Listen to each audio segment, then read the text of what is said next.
നമസ്കാരം. നമ്മുടെ നാട്ടിൽ ഒരു വഴക്കുണ്ടായാൽ സ്വാഭാവികമായും നമ്മൾ അന്വേഷിക്കും ആര് തമ്മിലാണ് വഴക്കുണ്ടായത്. നമുക്ക് കിട്ടുന്ന മറുപടി കുഞ്ഞവറാച്ചനും ചന്ദ്രൻകുട്ടിയുമാണ് വഴക്കുണ്ടായത്. കുഞ്ഞവറാച്ചനും ചന്ദ്രൻകുട്ടിയും തമ്മിൽ വഴക്കുണ്ടായോ?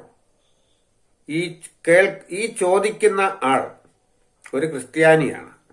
അപ്പോൾ നമ്മോട് മറുപടി പറയുന്നത് അതെ, അവർ തമ്മിലാണ്.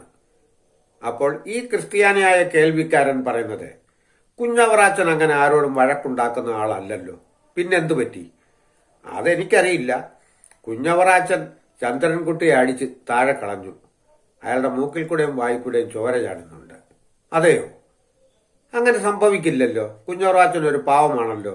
ചന്ദ്രൻകുട്ടിയുടെ ഭാഗത്തുനിന്നും എന്തെങ്കിലും തെറ്റുണ്ടായി കാണും.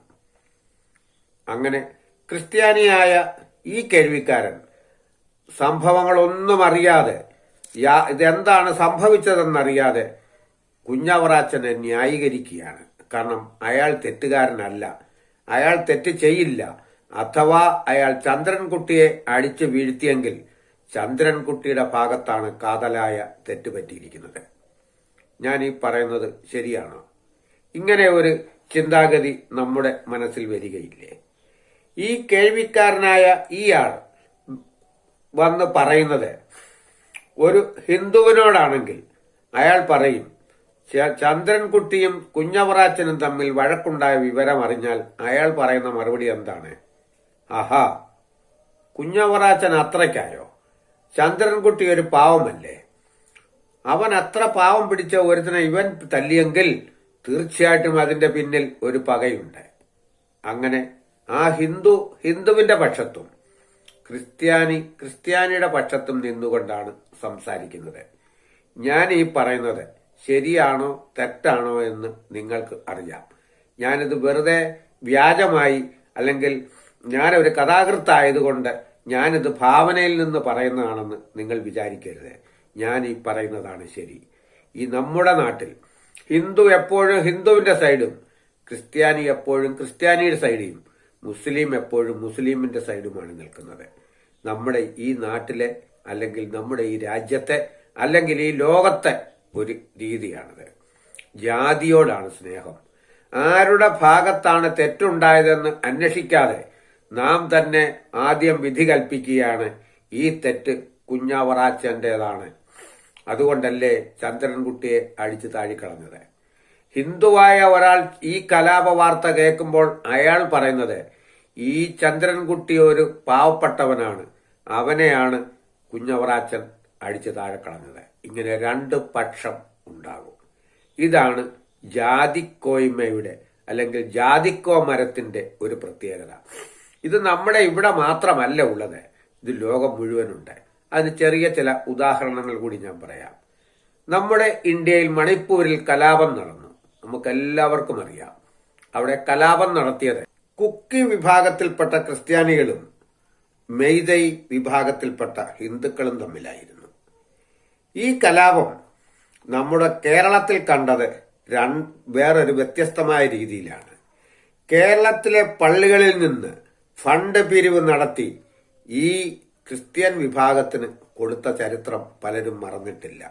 എന്നിട്ട് ദുരിതമനുഭവിക്കുന്ന ഹിന്ദുക്കൾക്ക് ഇവർ കൊടുത്തില്ലല്ലോ. ഇവർ കൊടുത്തത് ആർക്കാണ്? അവിടുത്തെ ക്രിസ്ത്യാനികൾക്കാണ് ഈ പണം കൊടുത്തത്. ഞാൻ പറയുന്നത് വാസ്തവമാണോ? അവർക്ക് ശരീരം നൊന്തത്, അവർക്ക് മനോവേദന ഉണ്ടായത് ക്രിസ്ത്യാനികൾ വേദനിച്ചപ്പോഴാണ്. ഇനി മറ്റൊന്ന് പറയാം. ഇറാഖിൽ അമേരിക്കയുടെ അധിനിവേശമുണ്ടായപ്പോൾ, അല്ലെങ്കിൽ അമേരിക്ക യുദ്ധത്തിന് തയ്യാറെടുത്തപ്പോൾ കേരളത്തിലെ ക്രിസ്ത്യാനികൾ മുഴുവൻ അമേരിക്കയുടെ പക്ഷത്തായിരുന്നു. കാരണം അമേരിക്ക എന്ന ക്രിസ്ത്യൻ രാജ്യത്തെ സപ്പോർട്ട് ചെയ്യുകയായിരുന്നു.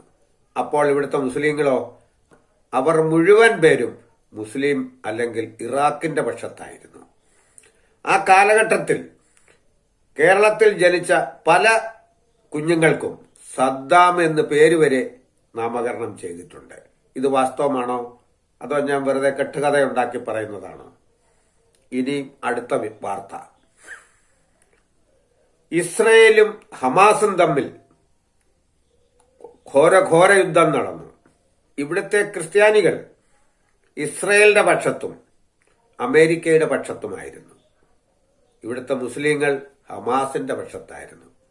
ആരുടെ ഭാഗത്താണ് ന്യായമെന്ന്, ആരുടെ ഭാഗത്താണ് തെറ്റെന്ന് ആർക്കും അറിഞ്ഞുകൂടാ.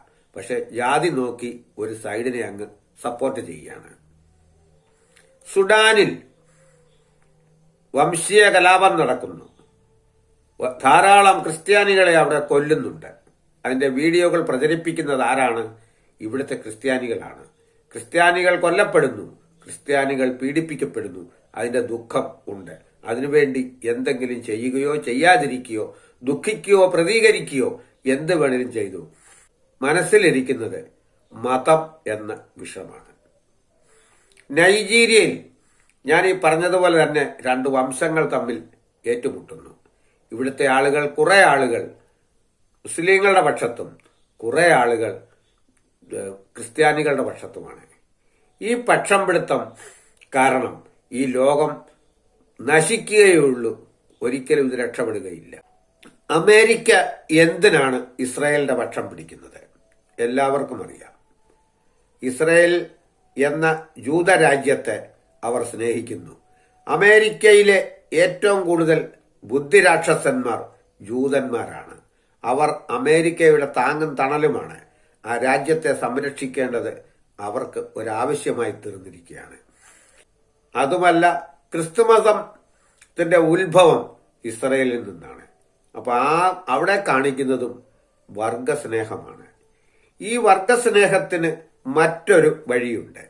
ഈ ലോകത്ത് ജാതികളില്ലെങ്കിലോ, മുസ്ലിമില്ല, ഹിന്ദുവില്ല, ക്രിസ്ത്യാനിയില്ല, ആരുമില്ല. ഈ ലോകത്തുള്ളവർ മുഴുവൻ മനുഷ്യരാണെങ്കിലോ നാം ആരുടെ പക്ഷത്ത് ചേരും?